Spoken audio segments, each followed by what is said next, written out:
Hi, I want to talk to you today about not knowing your customer, the first of the 7 deadly sins of credit management. So why is it important to know your customer?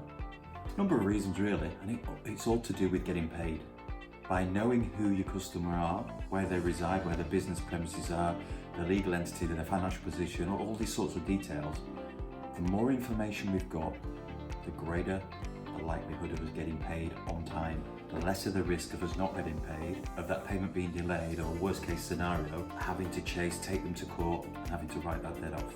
So what do you need to know in terms of knowing your customer? The single biggest thing is, what is the correct legal entity? Is it a sole trader, a partnership, a limited liability company? Depending on the legal entity will determine what information you need to make good credit decisions when offering credit to your customer. It will also make a massive difference in the event of you having to go to court. It can cost you dear when you realise that a business you supplied on credit isn't the business you thought it was.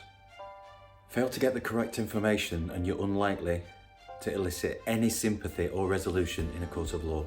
It could cost you dear indeed when you realise you've just lost your court fees and potentially also had to write off the invoice that was due. As a minimum, ensure you at least know who you're dealing with.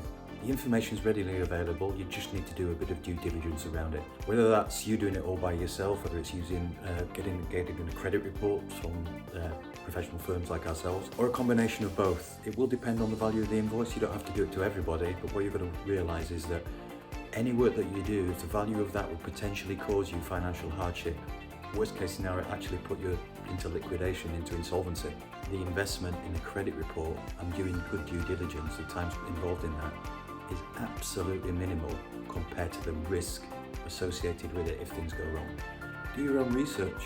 Look on LinkedIn. If it's close by, go down and visit the trading premises. Make sure that the trading premises are actually in existence and that they actually work from there.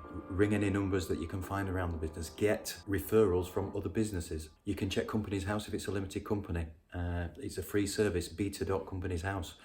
Just go online and Google it. For anything that puts your business at risk, it's relatively easy to get a credit report, and a credit report will get you all these details, the correct legal entity, who they are.